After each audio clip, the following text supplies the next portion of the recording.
Planning and Transport Scrutiny Committee.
Good evening, everybody.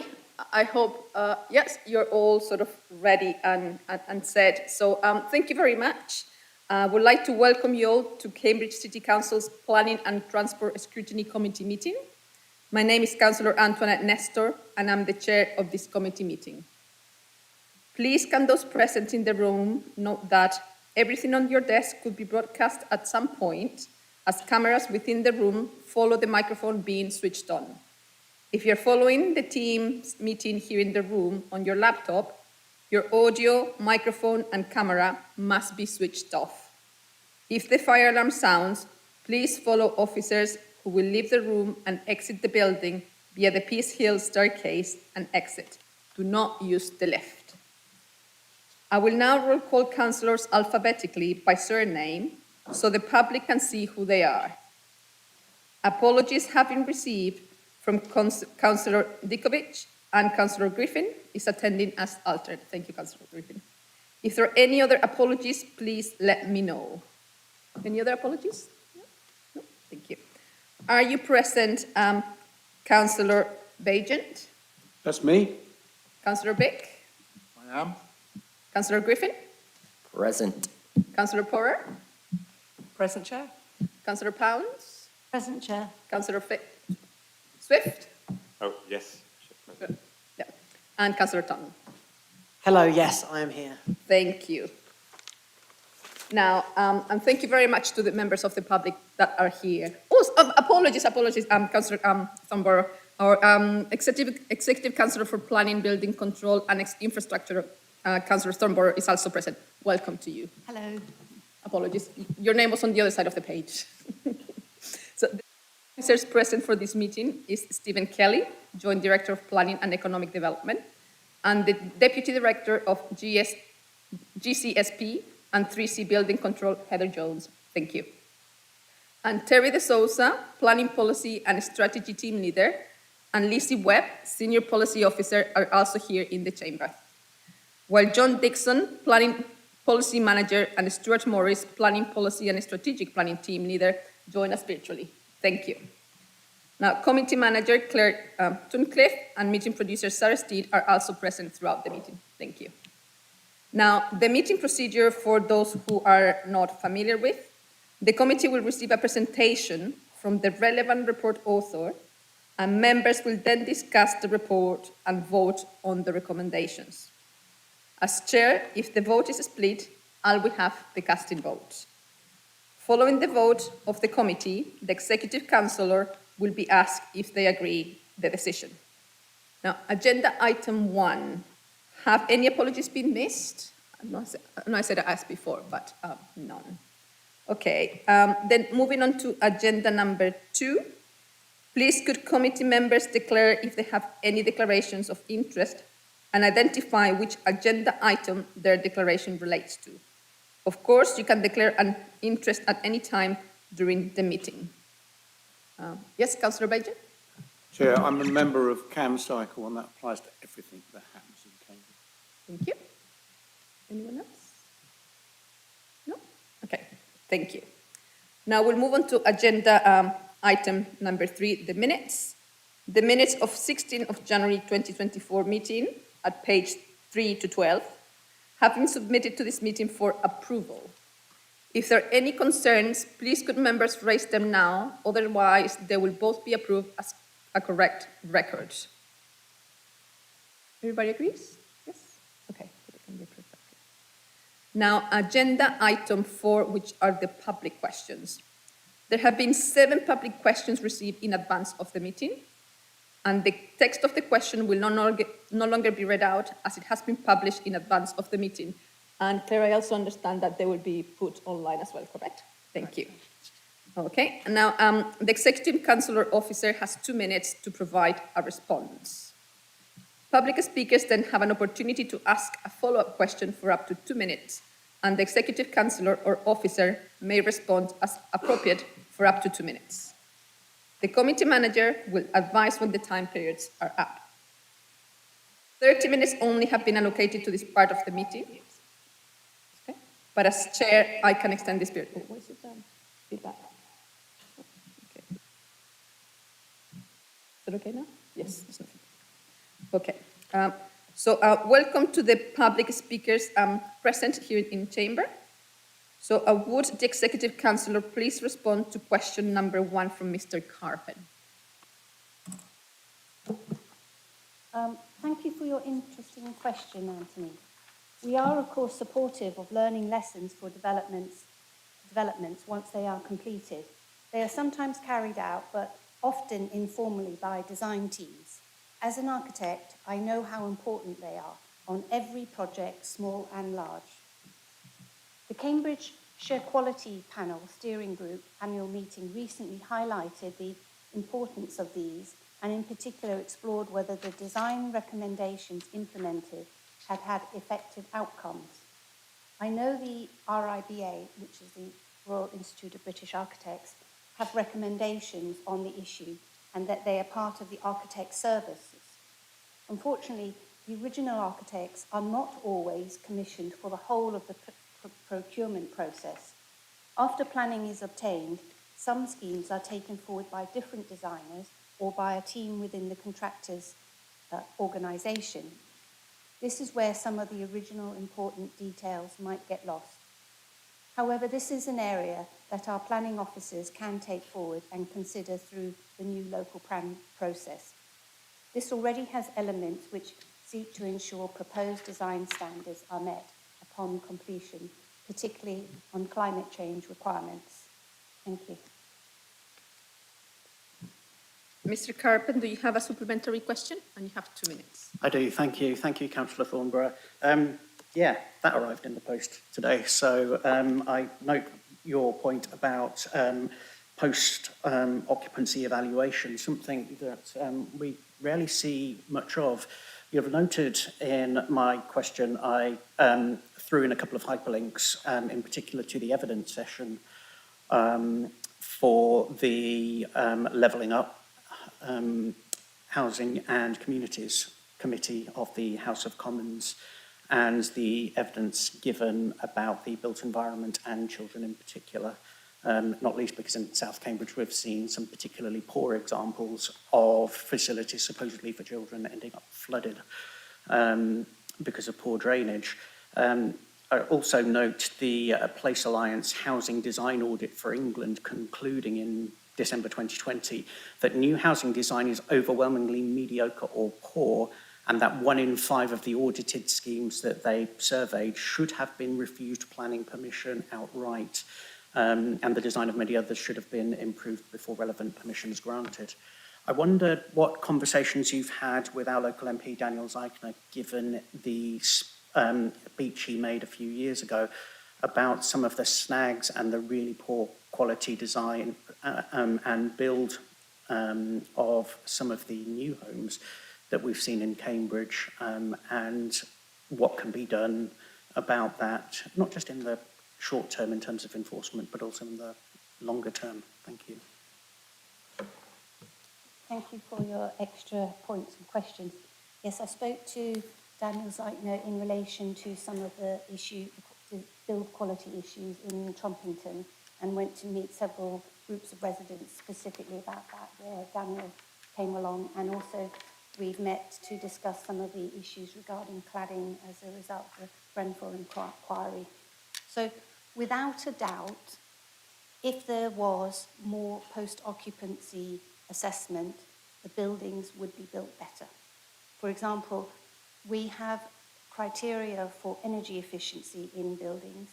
If there was a requirement that the energy efficiency had to be shown in use, not just hypothetically on every scheme, they would be built much more carefully because the builders would know that's coming. And the same with water efficiency. If people knew that that was going to be tested in use, then it would have to be managed much more carefully. But the same with,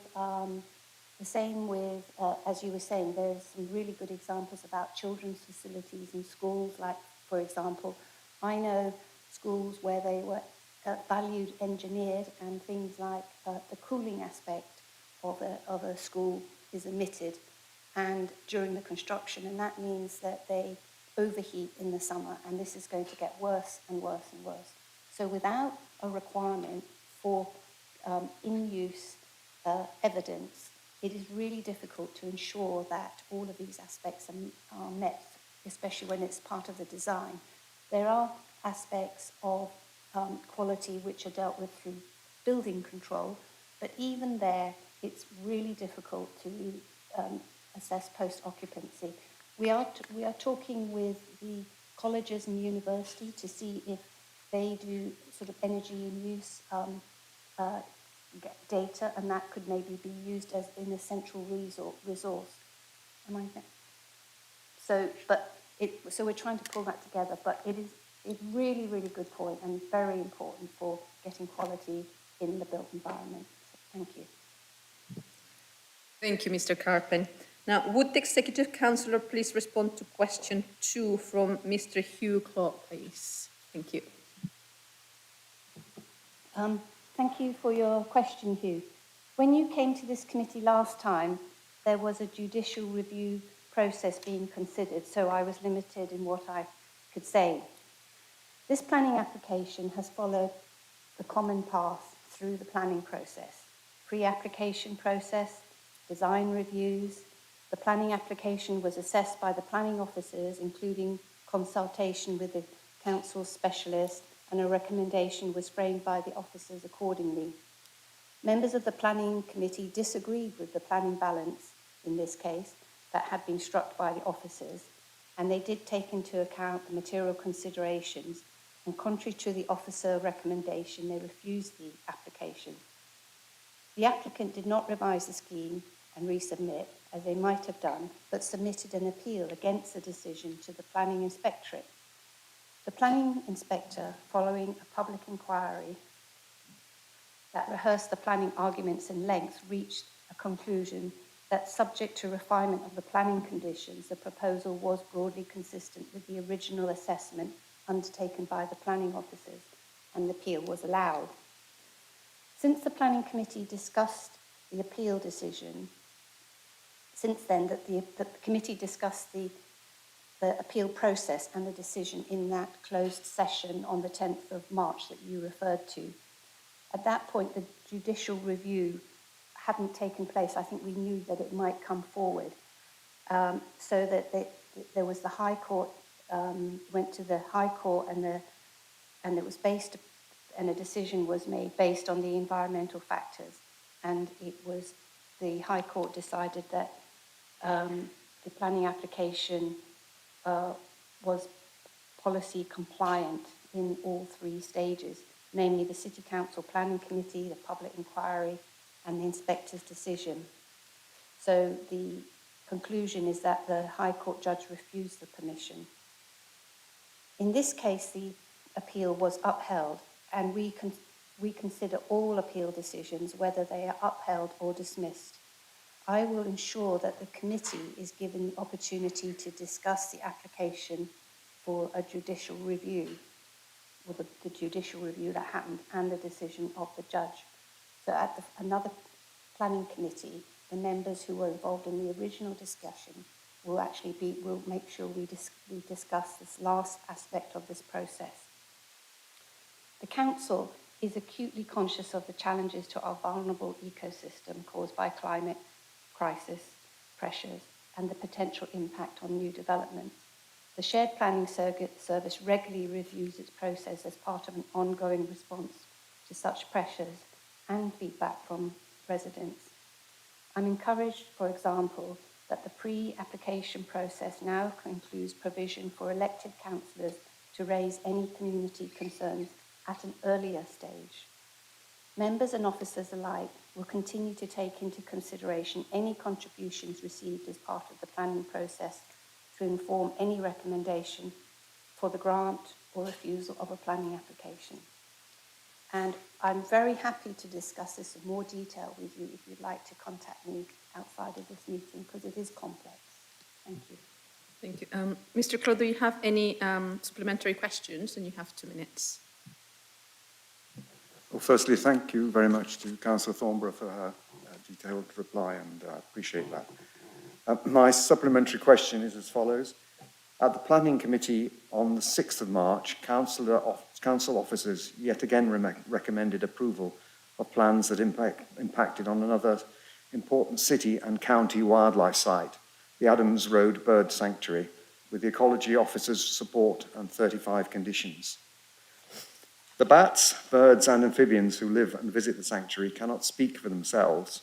It falls to the city ecology officers who are appointed to protect them, and it is not clear why they are so reluctant to use the policies in the local plan to do so. Instead, choose to propose mitigation with unrealistic conditions.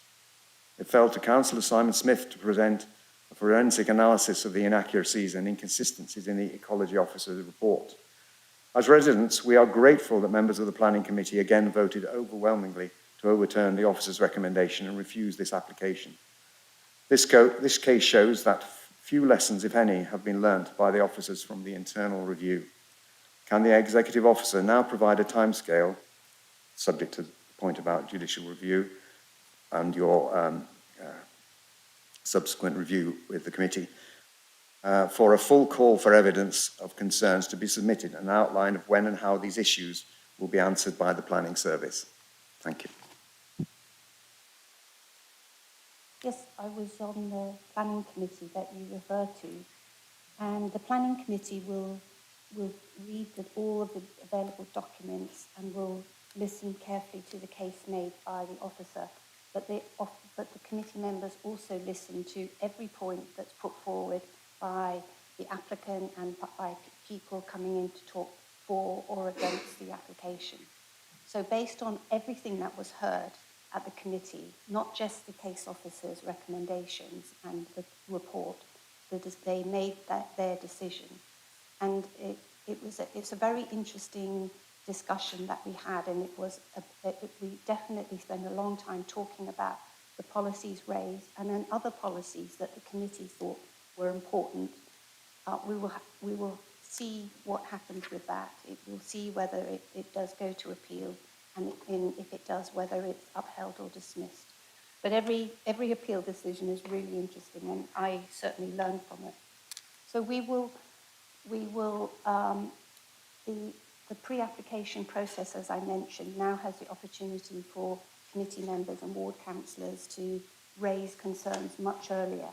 And I'm going to be monitoring that carefully, and I'm going to be getting involved in that, and to see whether that actually affects the whole process. So we're always looking at the process. We're always working to be transparent going forward in the future. So the points you've raised, I will certainly keep them in mind, and the committee will have an opportunity to discuss the points that you've raised. Thank you very much. Councillor Thornborough, thank you again. Thank you. Thank you very much, Mr. Clough. Now, would the Executive Councillor please respond to question number 3 from Professor Josephson, please? Thank you.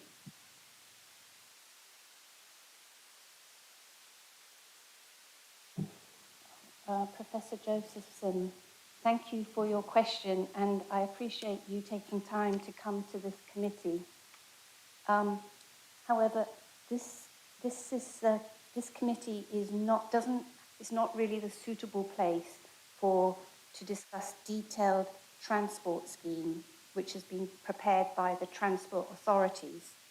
So I've been informed that this scheme was approved by the Greater Cambridge Partnership Board in 2022.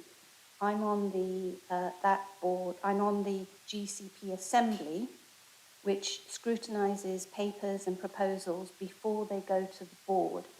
And as a member of that committee, I can look into the issues that you've raised and what stage that scheme has got to. And I can raise, if it's appropriate, I can raise the detailed points you made at that committee, because that is where it will have an effect, if possible. I hope you understand, and I'm happy to talk to you and maybe go down and meet you and have a look at what you've been talking about. Thank you. Thank you. And Professor Josephson, do you have a supplementary question? And you have 2 minutes. Well, I'm surprised that there appears to be no way of stopping people going ahead, because it really be a disaster. But anyway, let me just enlarge on what these people are up to. I gather that Professor Driscoll will be talking about how they make things unsafe by what they're doing. Anyway, I want to talk about the fact that they want to move the Barton Road crossing nearer the junction. And the problem is that the bus stop outside Wolfson would also have to be moved. So it's then on the road instead of off the road where it doesn't block traffic at all. So it'll seriously disrupt traffic. As it happened, I saw this happening once because a bus happened to park on the road, and you can see my video there. So let me just say how the team responded to this to show how clueless they are, if that's the right word. I don't know quite what word one should use to describe them. But anyway, the letter from the GCP's Transport Director. Research has shown that curbside stops increase mobility for passengers because the bus saves time by not having to turn into a lay-by or wait to re-enter the flow of traffic. Well, it's all very fine, but did they look at research into how the traffic movement would be stopped? Now, I'm sure there's the case, if you looked at that, would be that it's really doesn't, it's pretty irrelevant, the fact that the bus can get out quickly, because the traffic disruption will be a lot more important. They seem to be obsessed by, they were asked why the bus stop is being moved, and somebody actually said, I have a recording of it, putting it, that's the crossing, close to a junction makes it more attractive to users. Great, so you cause all this trouble just because it'll look nicer if they cross near a junction. Question is, has anybody been put off by having to go this very short distance? By having to go this very short distance to get to the crossing where it is. And that's an irrelevant point, but it's the way they think. So when objections are raised, they're really just clutching at straws. It's a dubious plan as well as unnecessary, and it'll be a real disaster if they block the roads. Also, I Professor Joseph, apologies. The 2 minutes are up, but what do you have a specific question, supplementary question to ask, or was it more of a comment that you wanted to make? Yes, okay. Well, as a committee to agree that things should not be done, not consulting people properly, and will they take steps to ensure that due process will now be followed? Mr. Professor Josephson, it's not for it because this is a scheme dealt with by the transport authorities. It's not for this committee. But your points about the lived experience and actually walking the roads and the footpaths and using them is really, really valid in all aspects of placemaking. And I would be very happy to meet you and look at what you're talking about. And if I can't help you at the assembly for this one, then it may be that we could make sure that if it shouldn't have happened, that it doesn't happen, or we can improve how people walk and move around in our city as safely as possible. Thank you. Okay, so let's discuss it then. Thank you, Professor Josephson. Now, I would like the Executive Councillor please respond to question number 4 for Professor Driscoll. Thank you. Hello, Professor Driscoll. I think I'm going to say something similar, that I really appreciate you taking your time to come in and talk about the detail of what you experience going about the city. But I think this is really something that, if you agree, I could spend more time learning from you and go to the assembly and be, as an assembly meeting member, actually raise the points that you've made on the scheme that you're talking about, but also on other schemes that might come forward. And I hope that might help you and help the other residents in Newham and elsewhere in the city where we've got similar schemes coming. Thank you. Professor Driscoll, do you have a supplementary question? Yes, well, I greatly appreciate you taking the time to speak to us and to listen to our queries and comments about how the GCP have been working in our area on Barton Road, because a lot of us have been very unhappy. So We've been told by the policy and regulations at Cambridge County Council that the decisions over the permanent traffic regulation orders are this month to be delegated into the sole control of the GCP Transport Director and unnamed elected members. As this denies residents the opportunity to make representations, present questions or petitions to a committee, surely this is undemocratic and will further convince residents that the GCP, already widely distrusted by Cambridge residents, is an unaccountable, out-of-control behemoth. The City Council is represented on the GCP, so do councillors support this delegation of power?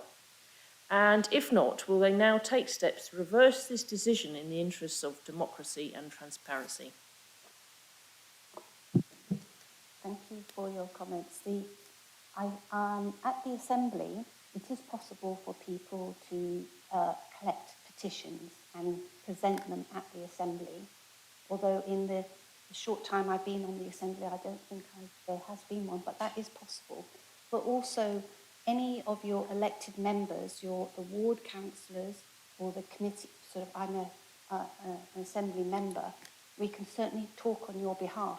Often there are parish councillors and ward councillors who go to the committee and they can speak on every single thing that comes to the Assembly meeting in the same way as a public can come to this committee and ward councillors can come to this committee. So I do urge you to reach out to your ward councillors and they can come and speak to me and I can speak with you or for you or with the ward councillors on the issues that you're concerned with, because it is important that your voice is heard either directly or through your elected members, and it is possible to get that done at the Assembly. So I urge you to let's work with your ward councillors and see if we can make sure that happens going forward. Thank you. Thank you, Professor Driscoll. Now, would the Executive Councillor please respond to question number 5 from Sarah McManus on behalf of the Fanshawe and Derby Neighbours Group? Thank you. Hello, Sarah McManus. Thank you for coming here. I appreciate you taking the time to come in this evening. Your questions and concerns are about a proposed development that has not yet been submitted for planning. It's not for this committee to discuss planning applications or how schemes are being developed, but we are concerned about the whole general planning process. You have raised concerns about replacement housing and the tenure and rents of the new homes, about protected space and open space, about ecology, biodiversity and trees. All of these are important and most will come under what we call material considerations if or when an application comes to the planning committee. Where new homes, including council homes, come to the committee, we will review the design and the standards against the policy in our local, all the policies in our local plan. I think past applicants can tell you that we have high expectations for housing in the city. The committee will consider landscape and open spaces, the ecology and trees, how rooms are set out, and if they will be warm in the winter and cool in the summer. And the committee will consider, as far as they are able, the tenure and leasehold arrangements of the development. So all of the points that you've raised, we will certainly be examined in every application that comes to the committee. Thank you. Now, Ms. McManus, do you have any supplementary questions? Yes, I do. Thank you, Councillor Thornborough. The Council's development team has told us they have a target of building 1,000 council homes by 2030 to help reduce the Council's housing waiting list of 2,729 as of the 8th of March 2024. May it also be noted that the numbers of families without a permanent home and in short-term housing, whether hotels and B&Bs or temporary rental properties, hit a record high this year, with the latest statistics showing it now affects 121,327 children nationwide, according to data collated by the House of Commons Library. How many of those on the housing waiting list will have their needs met by the affordable homes that are proposed to be offered at Fanshawe Road? Don't these people, especially those currently living in temporary accommodation, need social housing at social rents? Affordable rents cater to a different income. These days, thanks to our housing affordability crisis, not solved by the overriding build, build, build philosophy, employed professionals are the only ones who are looking for affordable rents, meaning that none of the council housing built at Fanshawe Road will meet the needs of those who are in desperate housing needs in this cost of living crisis, and it will do nothing to help those who are at risk of homelessness or who are homeless now.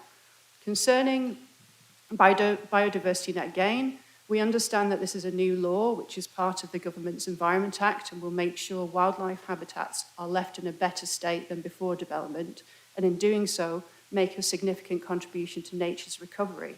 However, how is this going to come to fruition in the case of Fanshawe Road development, considering it is proposed that, one, the trees at the front of the building will be removed and new ones planted elsewhere?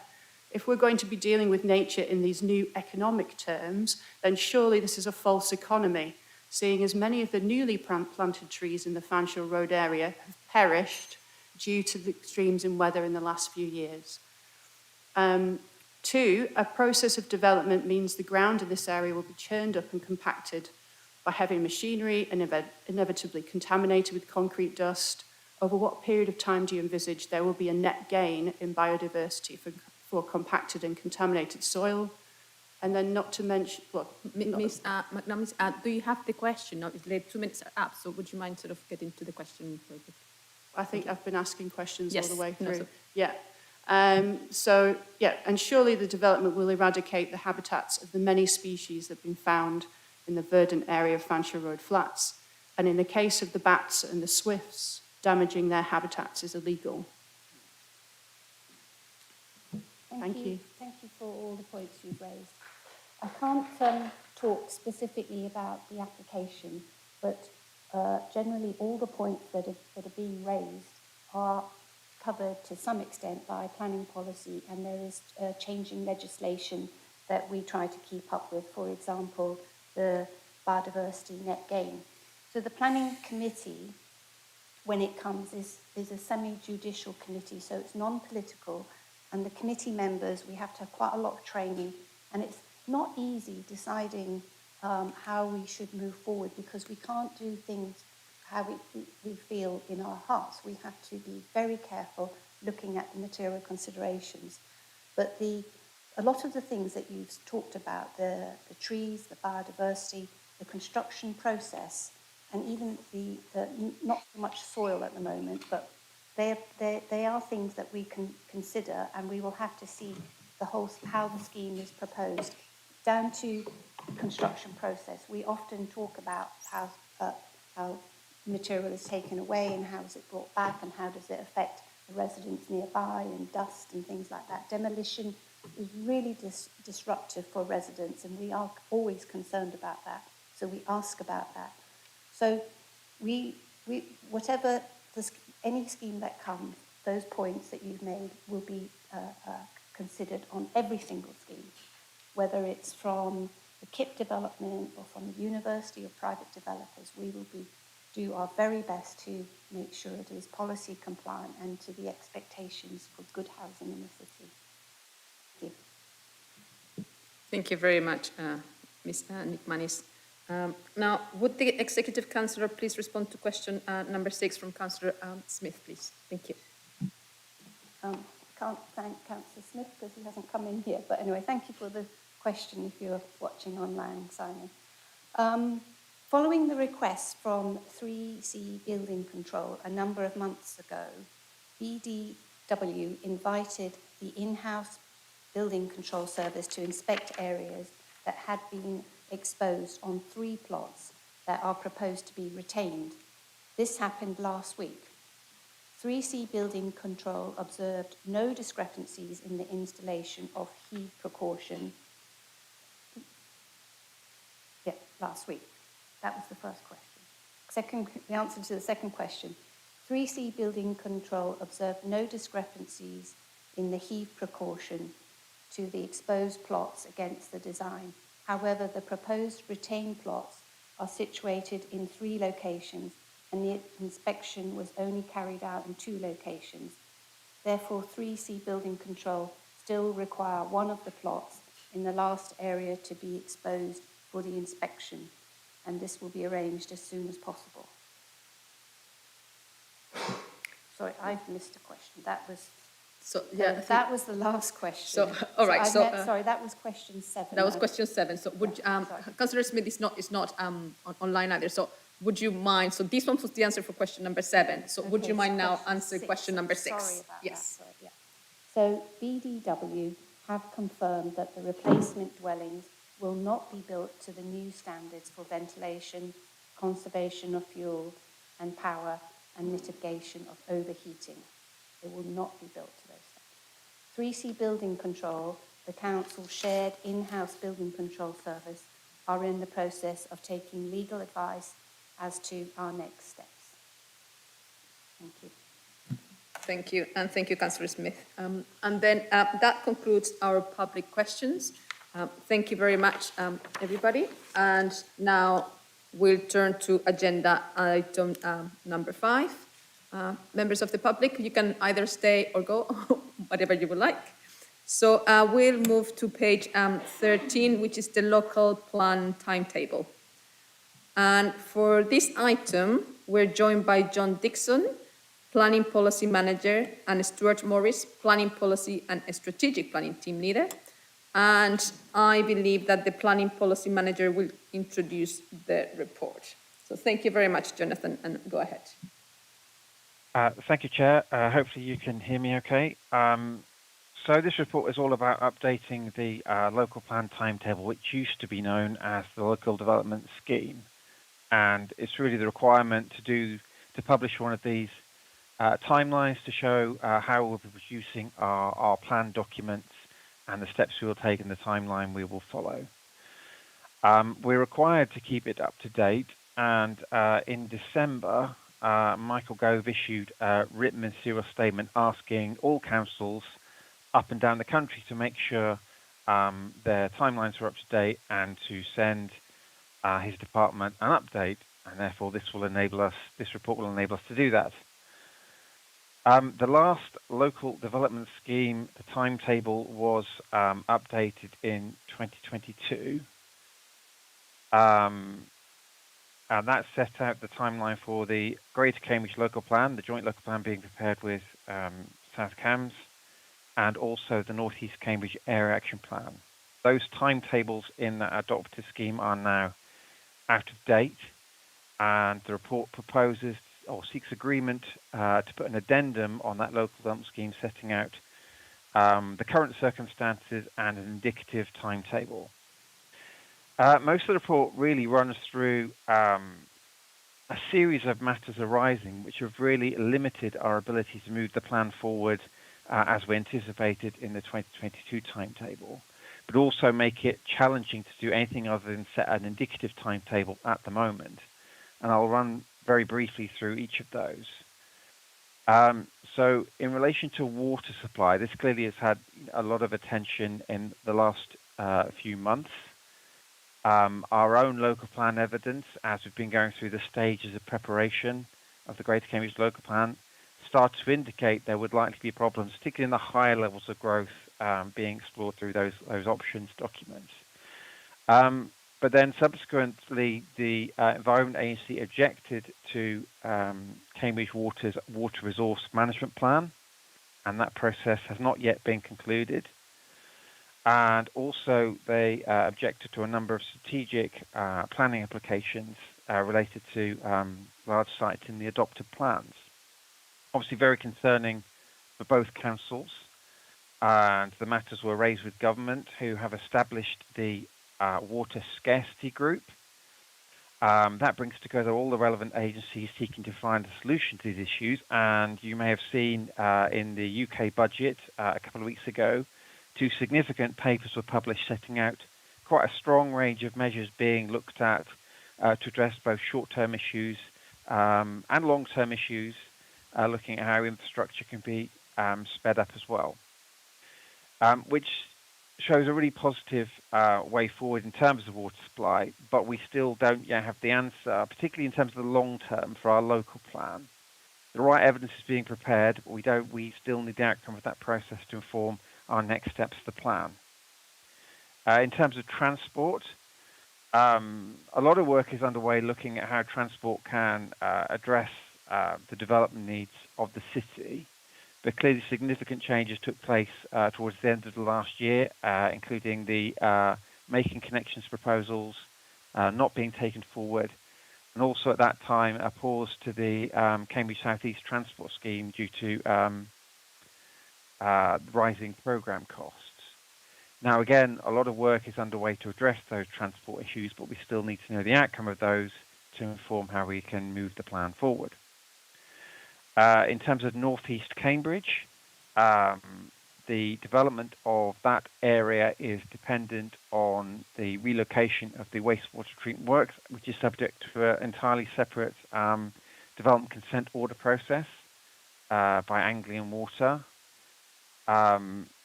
Our 2022 timetable anticipated that their DCO would be submitted in autumn 2022, when it was actually submitted in April 2023. That examination, that DCO, is now ongoing, and we expect the results sometime around the end of 2024. We also have, again, very much highlighted in the budget statements, the significant issue of the Cambridge 2040 proposals. These became clear in the summer last year, where the government announced its intentions to significantly increase development levels in Cambridge beyond the levels set out in our emerging local plan process. And it's involved setting up of a Cambridge delivery group to progress that ambition. Whilst clearly we've got some very recent announcement on that, there's still uncertainty about the specific form that's going to take and exactly how it's going to work alongside our local plan process. So we still seek to understand and add the implications of our plan and how it can affect us moving forward. Alongside that, last year we had the Levelling Up Act, and as part of that, the government are bringing in significant changes to how local plans are prepared. Their aims are to make the process more certain, to make it a much more staged and tested approach as you go along preparing your plan, and to bring in a much shorter fixed examination process. We don't yet have the detail. The government have indicated they intend to bring out regulations in autumn 2024, and we wait to see the detail of that beyond the proposals as they were set out in their consultations last year. So what does all this mean for the local plan timetable? Well, taking all those issues into account, we conclude it's not possible to progress the local plan under the current plan-making system, which would require us to reach a submission stage by the end of June 2025. A more realistic and potentially favourable approach is to seek to be a front runner in the new local plan system. So therefore, we have proposed in the documents in front of you an indicative timeline, which would seek to be a front runner in that process. So whilst the imminent next stages of our plan making process would be later than we envisaged in our 2022 local development scheme, there are what appears to be advantages of the new system, as I mentioned, in terms of having that fixed timeline, that 30-month period was mentioned in the consultations, and then that fixed examination process, which would, if applied, mean our examination would be certainly quicker than our examination experience of adopting our current plans. So our recommendations to the lead member are to agree to add this addendum to our current local development scheme, that we write to DLUC and update them on our timetable, and we continue to explore with the government the opportunities to be a front runner on the new plan making process. And of course, we would come back to committee when we're able to have more certainty and turn that indicative timetable into a fixed timetable. Thank you, Chair. Thank you, Jonathan. Now, we move on to member questions. And yes, I'll do something slightly different this time so things get, so it's a bit more orderly. So rather than people just asking questions all sort of at different times, I'll just go by topics. So I think that would be easier for the officers to respond since we have many items here. So may I ask in relation to water supply, if anybody has any questions? Okay, so water supply, Councillor Pounds, and then Councillor Porter, and Councillor Swift. Thank you, Chair. Thank you for that report. So I noticed that Cambridge Water has been asked to look at ways of reducing water use because we know that we're going to have to do that. Can I ask, please, are they being asked to do it on evidence-based solutions? Because we have a concern that often it's based on assumptions. So an example would be, for instance, installing in the houses that are being built showers that are very gentle, low water pressure, on the assumption that that saves water, and the evidence is that it doesn't, that actually the fiercer showers, that people use them for a much shorter length of time rather than, you know, letting them run for ages. So there are a lot of assumptions, and it's very important that actually they do proper research and make them evidence-based. So that's what I would ask. I also have a question about reporting, but perhaps you'll come back to that in a moment. Yes, come back to the reporting afterwards. And then who was it? Was it Councillor Porter? Yes, go ahead with your question as well. Thank you. Actually, very similar to Councillor Pound, I have some concerns about, given that Cambridge Water's previous plan was fairly comprehensively, unappreciated by the Environment Agency for actually achieving some of their goals. I think we really need to be confident that demand measures are positive and evident. So I suppose that's what I was going to ask. What is the officers' views on the Cambridge Water Resources Plan, which I think they have now published, and again, particularly around this reducing demand, or whether that would be a domestic kind of thing, or whether we'd be looking at bigger sites to do that, and how that might be utilised. Because obviously, as Councillor Pound said, there's a difference between saying you'll fit something and actually making sure it works, and that people don't understandably maybe take them off later, you know, if they prefer a different type of shower head. So I'd be grateful for Stephen and colleagues' views on that. Thank you, Councillor Porter. And Councillor Swift. Thanks, Chair. Yeah, I have direct experience of the shower, the leaky shower type thing. When for many years up until coronavirus struck, we had language students, and they used to spend up to an hour just in the shower, presumably asleep. Then we had to have a sign saying 10 minutes maximum. And I think that the thing about that Councillor Pound said, that actually having higher pressure shower heads can actually save water rather than it just dripping passively out. That's one thing. What I'm interested in is changing water use habits. And so I wondered if you've got any evidence that Cambridge Water is interested in changing water use habits. And also things about faulty, cheapo equipment and systems. For example, with toilets, where you have a duo valve, apparently you can actually 100 litres per person per day, due to leaking duo flush units in toilets, can actually hemorrhage about 4 times more water, which is just wasted due to passively flowing throughout the 24 hours of each day. So please could you just say a little bit about changing water use habits in relation to Cambridge Water, please? Thank you, Councillor Swift. So I'll take these 3 questions for the officers to answer, and then if there are any other questions about water, I'll take them as well. Thank you. Jonathan, go ahead. I'm happy to start. Stephen may also have points as a member of the water scarce group. My experience is that the group, which does bring together much wider stakeholders than just Cambridge Water, so it brings together the Environment Agency, DLUC, DEFRA, Water Resources East, and a number of others. And that brings the benefit of experience and challenge to the issues they're addressing. And I certainly think it's a very good forum for bringing that challenge. They're certainly aware of the need to have tested schemes that isn't just a case of fitting and forget. So currently they're exploring doing some pilot schemes which would test how some of these measures are actually applied and what their impact is over time.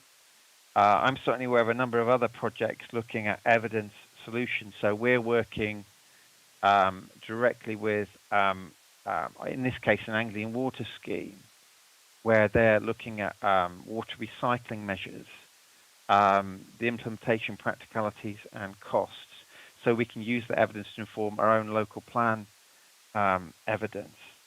There have also been discussions around monitoring. Now, smart metering is often discussed, and that's really a matter for Cambridge Water, but there is certain discussions about how they can increase. There's an awful lot of metering out there, but not a lot of it is smart at the moment. So certainly I know they've been exploring with Cambridge Water how to get the smart meter rollout to be as quick as possible, so those issues can be dealt with. And actually that to an extent relates to the third question, where I know many of these stakeholders are acutely conscious of water wastage, and the benefit of smart meters being that they can remotely tell you if there is, how do they describe, a constant flow, or a phrase like that I've heard used, where they can identify properties where there is this happening, and they can alert the owners, or they can even offer mechanisms to fix them. Related to that as well, certainly I've also had discussions through this group. People have been talking about building regulations, and there is a real push nationally to implement water labelling, so you know the efficiency of the goods going into your house, and also that will help with the efficiency of homes as well. But I've also heard discussions about, again, an awareness that the toilets and the dual flush, whilst very well-meaning, are, this is more of a national issue than locally, not really working out as intended. So I know they're certainly exploring those issues as well.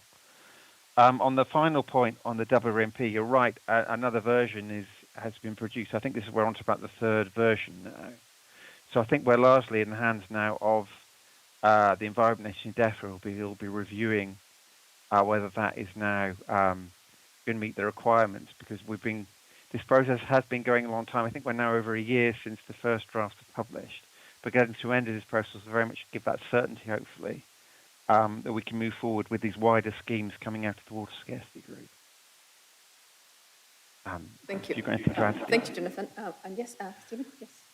Would just to say, I think, as building on Jonathan's comments, firstly, you've also got agencies like Ofwat, who are on the water scarcity group, and they are the enforcing authority for the water resource management plan. So I think certainly there's a level of seriousness in terms of the focus of that group that I think we should take as a degree of assurance. As Jonathan has highlighted, this third iteration of the water resource management plan has much more significant commitments in terms of both that smart meter rollout, which I think is intended to be completed by 2030, and there are some challenges, not least from the regulator in terms of how that's paid for, but also measures in the latest iteration of the plan that pick up on the concerns about what happens if the measures for leakage reduction and water conservation are not effective, including the consideration of whether or not the supply for non-domestic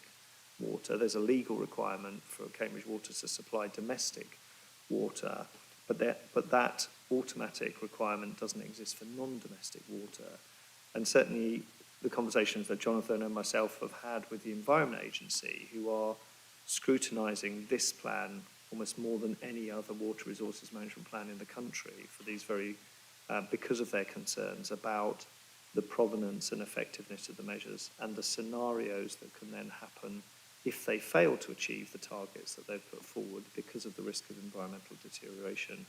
I think it's probably as good as it is going to get, and there is a very cautious view being taken about claims perhaps historically made for the provenance of some of those measures, as you've referred to, in terms of shower heads and so forth, so that I think we can be reasonably confident that there is a degree of rigour to this process, as evidenced by the fact that, in fact, per capita consumption from Cambridge Water is actually lower than it is for Affinity Water's plan that was signed off actually some time ago. So there is a degree of doubling down on water conservation and the provenance of the plan in this case that I think we should draw a degree of comfort from, together with the monitoring arrangements and the expectations around further measures coming in if the expected outcomes are not delivered.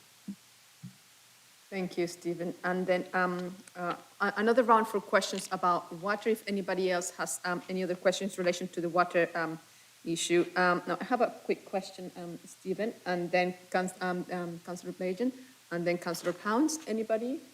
No? Okay. Can house pipe ban be implemented in the summer or not? That's my question. Councillor Blajan, your question. Yes, thank you, Chair. I've got three questions. I think two of them might nicely meld into one. So I'm going to do it that way because of the way it's been presented so far. Clearly everybody's concerned about water, and it's really sad that in this meeting we don't have anybody who's actually accountable for failing us. But we need then to challenge our officers to look at those areas. We live in a market-led economy, none more so than the building and selling of homes. You know, and none more so now, since the wonderful expansion of Cambridge means that we're going to have a lot more houses, whether it's 50, 100, 150 or 200,000. There's going to be a lot more houses wanted in this area. And this is a bonanza for both science, for us as a city, for people that want to make money out of this, and, of course, for house builders. And our water company is failing us. It's failing us badly. First of all, we go back to the source. How do we know that the water company are targeting the leaks properly? How do we know that's happening? There's the statistics, there's generalisations, but how do we know it's actually happening? We know they can't control sewerage outflows into the River Cam. We know they managed to deposit sewerage in the Cam quite successfully. That's easy and visible to see, but how do we know about leaks? There's also a whole issue of transparency here and trust. There's so many problems with our water supply, and there's so much demand for homes. The government now have set us a further target and are talking about other ways of producing those homes and taking it potentially out of local control. They've set up a water scarcity group, which on one side would be a great thing, you know, but are they market driven? They're certainly coming from a government that's market driven, economy driven. And so with the water scarcity group, you're just looking at sticking plasters, especially as their tenure in office is potentially only a few months. How do we know if the failures with the water company will be resolved? I suppose that's my question. I'm concerned about the leaks, I'm concerned about the transparency, and I'm concerned about trust. And I'm concerned and sceptical about a water scarcity group that's been set up by a government that wants to build up to 250,000 homes in Cambridge. And I just wondered who's the most self-interested here. I've got another question, but I'll pause there. My question is about transparency. It's about leaks. It's about what's going to be done. Not a sticking plaster, but a permanent solution. And how are this water company that supplies us going to be held to account? Thank you. Thank you, Councillor Page. And I'll take Councillor Pounds then. Yes, I just wanted to say that we're obviously going to be asking people to change behaviour. One of the issues actually that's arisen is that a lot of the flats that we build, there's only one water meter for the whole site. People do not have individual water meters.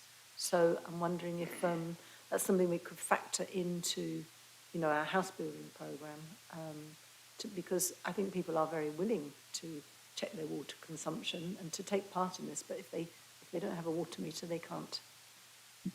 Thank you, Councillor Pound. And I'll take one more from Councillor Swift, so you have a nice sort of... Thanks. Just in thinking about what Councillor Pounds has just said, one of my children lives in Waltham Forest, and public buildings in Walthamstow have sort of humorous charts in public spaces that say how much water is used for common things like brushing your teeth with the tap on, brushing your teeth with the tap off after you've started, that sort of thing. And it's very effective in actually educating in a sort of easy way how much water is used for common lifestyle pursuits. Thank you. Thank you. Stephen? Thank you. And that last point about education, we need everybody to, and I'm not going to sloganise Anglian Water's phrase, but to make sure they understand the significance of every drop of water that they use. And the Water Resource Management Plan does talk about a kind of accelerated and enhanced campaign to promote much more effective water use by people, or more thoughtful water use by people. I think Councillor Bajan's points around trust and confidence, there are long-term measures in the Water Resources Management Plan, and Ofwat are considering the business case by Cambridge Water to build a new reservoir with Anglian water in the Fens, and also to bring effectively a very substantial, about a quarter of current supply of water from Grafham Water. You're right on one level that there is historically there's been some questions about how effective at monitoring the achievement of performance of Water Resource Management Plan commitments has been. In some respects, the benefit with Cambridge Water's position and the Environment Agency's monitoring of it is that because they draw water from 31 abstraction points around the Greater Cambridge area, the outputs, the metering of that draw on the water can be measured. And part of and the Environment Agency are monitoring that particularly carefully because they're imposing in a number of cases caps on the abstraction levels.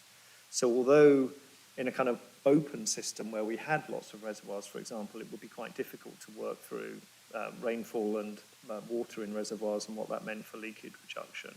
Because something like 91% of all of Cambridge's water supply is from these 31 abstraction points, they can track the abstraction of water by Cambridge Water from the aquifer and then compare that with their commitments about levels of abstraction of water from those resources on a fairly tight basis. And in fact, part of the conversation in the Water Scarcity Group has been around how confident that data source is. And certainly the Environment Agency's focus, particularly because of the environmental destination that they are legally responsible for as an enforcing body, means that there's quite a focus around exactly that process. I think everyone would recognise the concerns around the water industry and its reputation. Of course, Cambridge Water aren't the waste authority in Greater Cambridge. It's Anglian Water that do that. But in terms of the membership of the Water Scarcity Group, I suppose what I can observe, because we're invited to attend that group, is there are, aside from the ministers' attendance at the very first meeting, the people around that table are the regulators, the statutory regulators and officers of those regulators, rather than any political members.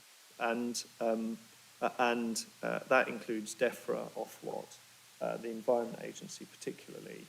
I think the durability of that group, they've just appointed, or the Secretary of State has appointed, a gentleman called Paul Leinster, who used to be Chief Executive of the Environment Agency, is Chair of Water Resources East, which I know have been criticised for being an industry-sponsored body, but certainly the level of rigour and scrutiny provided by the people around that table and the ambition to resolve Cambridge's water problems is unprecedented in my 8 years that I've been here in terms of the discussions that we've had. But ultimately, we will need to judge the water scarcity group by its effectiveness in resolving this matter. But I think there is, as Jonathan's highlighted as well, an unprecedented commitment by the regulators to come together around it, as well as, of course, representatives from this government in terms of the officers of DLUC and DEFRA. But finally, your point about the hosepipe ban.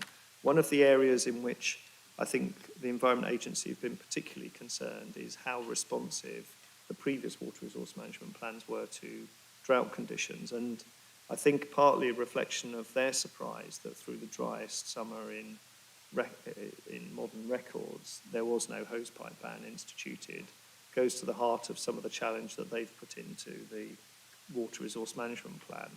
And there is now a much, Jonathan might be able to correct me, there is now a much tighter focus on exactly the trigger points for such measures in any future plan, with the Environment Agency making very clear their expectations that in the event of very dry summers, hosepipe bans need to be part of Cambridge Water's strategy before they will see their plan pass the gateway that they control. Thank you, Stephen. Jonathan, did you want to come in, or you just started? Okay, thank you. Now, in relation to the transport strategy, just one more water question. Okay, one more water question. Okay. Okay, I left this separate because I think it's slightly different. We have the opportunity, because of the focus by government on Cambridge and the demand for water, for us to be set up as a pilot or an exemplar for future water use. And we could do this through planning policy. We could certainly make quite a difference if we were able to check the amount of water used by a household and to limit that water. Now, currently we can say you've got to have low water usage, but we don't have any way of limiting the amount of water that's used. People will say we're using 100 litres a day. And so we say, oh, that's very good, thank you very much. But in reality, wouldn't it be a great idea if the government were to give us the ability to establish a condition we could put on households, that when they came to planning permission, we would limit the amount of water that they could use in that house, and that would then in turn be monitored, and it could be monitored through the metering and through the billing by the water company. Now, I understand this is quite a simple thing to do. The Minister just has to stand up in the House of Commons and say that we will allow Cambridge to do this. Is that true, and could we push for that if it is? Thank you. Thank you. That's good. I think, I think we need to be careful. So we have the Secretary of State's written ministerial statement does allow local authorities, where justified, to establish tighter water usage standards, but they are design standards, as you recognise. I think it would be exceeding the planning authority's authority to effectively limit water use to a particular property, because that introduces all manner of questions about the denial of basic amenities to individuals. And everyone's circumstances in a particular property may be different. If you had particular requirements for additional washing, or you had particular requirements for the consumption of water for health or medical or indeed family reasons, it would be entirely wrong for the City Council to essentially shut off the supply of drinking water to a household because it had reached a certain predisposed limit. There's also a practical problem in terms of monitoring. There are 53,000 houses in the city. There are another 70,000 homes in South Cambridgeshire. And the resources required from the planning authority to monitor the consumption of all of those homes would be significant, with no obvious enforcement regime to bring into play in the event of an exceedance being detected. So I think what the legislation provides for is this annual, this 5-yearly performance review process. It is problematical because, as everyone in the room has recognised, individual behaviour around the consumption and use of water will be different for all of us. It will be different for every citizen in the city, and that makes it a very difficult thing to standardise or to control in any meaningful way, even though we may well seek to introduce at least assistance to people to be more responsible in terms of water consumption. So I think I would have to say there isn't a provision that would allow us to effectively shut off a water supply to a home.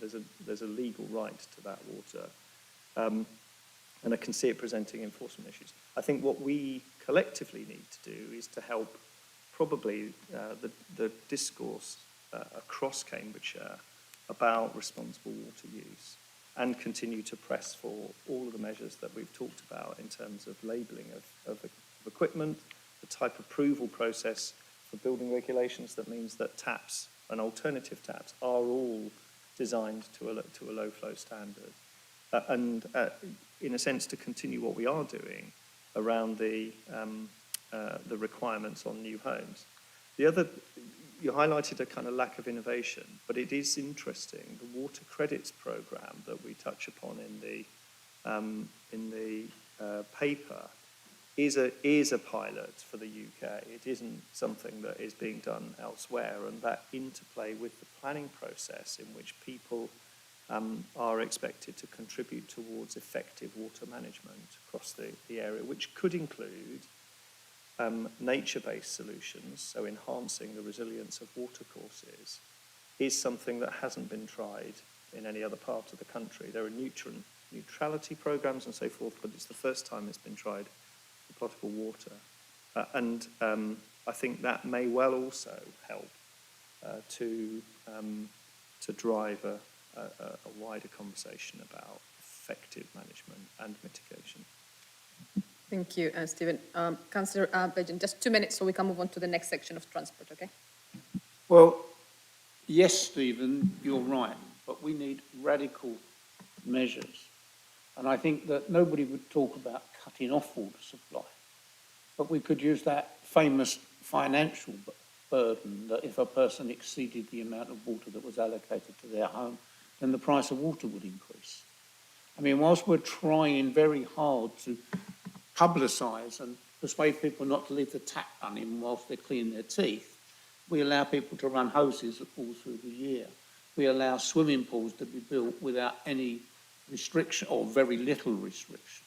And I think that it's possible it could be done through the metering and through the billing process. It's nothing that the council needs to be involved in. We would set the limit for a house. If they use more than the amount of water, there would be a penalty to pay. I just think we need to be really entrepreneurial here if we're actually going to achieve something. Because right at this moment, whilst the water agencies are restricting the use of water, the aquifer is being drained. And we all have a concern about that. We're all on the same side, actually. We're not even arguing with each other. I just think there's better ways than saying use an aerator on the shower head. But I will keep going on this, I'm sure. I mean, we are all seeking, as you say, to innovate and bring forward effective water management measures as soon as we can. Clearly, pricing is a matter for Ofwat, who set the water prices through their business plans. But we'll continue to try all means. I think the water credits price, so in other words, the cost, the identification of how much a water credit costs, is potentially an area in which the financial consequences of profligacy with water may well start to be a matter that people start to consider more fully when they think about the future. Thank you, Stephen, and thank you everybody much for everybody for their contributions. I know it's a topic and an issue that we might spend hours and hours discussing. So thank you. Then now, any questions in relation to transport strategy? Yes, Councillor Beck, thank you. Anybody else has a question in relation to the transport strategy? No? Okay, Councillor Beck. Could be a nice short section then, couldn't it? I wanted to ask about quantification of this issue, because what has been written here has been said before now as well, but we've not seen any quantification of it. So what specifically would not be deliverable without the Making Connections programme or anything else substituting for it?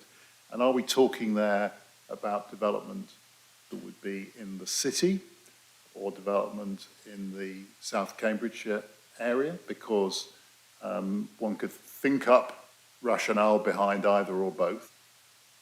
And looking at it the other way round, what reduction in journeys would actually make the difference so far as policy making is concerned for thinking of substitutional measures for making connections to achieve the same thing? I just think that the point here is a valid one, it's a good one, but it really, really needs to go beyond the generality, and it needs to be more specific for people to wake up and see what the gap is and work out what they need to bridge it. And when are we going to get that? Thank you, Councillor Beck. Now, would Jonathan or Stuart or Stephen like to go at it? Okay, Stephen? I was going to offer Jonathan's comment, but I'll give a brief comment, because at this moment in time, what we have done is, following the decision around Making Connections, is we asked the County Council to rerun the traffic model that underpinned the local plan. First proposals as they were developed. The outputs from that model, we're still waiting for a final report from the County Council that tells us what that impact is in terms of any quantification of percentages or trip numbers and so forth. But what and they're going through their process to prepare that report for us. What the commentary that they've provided to us today indicates is that the Making Connections proposal reduced effectively the number of vehicles on the city road network. That was the working proposition, and clearly was trying to return traffic levels to a situation, I think, that equates to kind of non-term time trips in the peak hour by and large. The effect of not introducing something that suppresses those trips is that the road network then has only a certain amount of headroom to accommodate new trips, even new trips on public transport and so forth. And one of the key elements of the joint local plan, as you recall, was a focus on climate change, which was about reducing private car use by encouraging locations for growth and indeed scales of growth that resulted in people using public transport options as a favourable and a positive solution, or walking and cycling as a safe means of moving around the city. Obviously, if we haven't been able to remove private vehicle trips from the city network, one of the consequences is that the public transport solutions are less effective, and indeed you have less capacity to bring further new trips onto the network. And so your question about, is it a South Cams issue that it impacts site allocations, for example, in South Cams, or is it an issue for the city? I think what we understand is the implications cover both, because the public transport connectors to the city were an important part of the strategy for new settlements, and the allocations in the city utilising trips that could include public transport were also making assumptions that, for example, from the east of Cambridge, from the north and so forth, there was headroom in the city's road network. So we're still waiting for the kind of quantification of that, picking up on your point, and indeed what that may well mean in terms of other measures that are necessary to ensure that particularly public transport solutions can move in a way that promotes people using such solutions as their mode of choice, or walking and cycling because of the safety and the quality of the experience that they get. What we have in the meantime, what is also taking place is you'll be aware that Cambridgeshire and Peterborough Combined Authority are preparing what's called a child document to the local transport and connectivity plan that covers the whole of the Combined Authority area. That document, very much in the vein of the previous local plan, is expected to be the transport strategy that sits alongside the local plan as it progresses. And the indication is that further work on that will proceed over this year. I think in terms of when the debate and discussion will take place, the Combined Authority haven't yet confirmed a timetable for the completion or indeed the various stages of that process, and we're seeking clarification from them as soon as we can. But the hope would be that they're certainly conscious of it, they are certainly engaging with us about the commissioning of it, and we should hear further later in the early summer about a clear programme through to the future. Certainly when we met with the Combined Authorities Director a week or so ago, we stressed the importance for you as a committee, but also for the council, to understand and know what that programme timetable looks like. And we have a further catch-up tomorrow. They might have an update for us, but I suspect it will be something that we'll hear about more definitively through the Combined Authority itself in the next couple of months. John, anything to add? Thank you.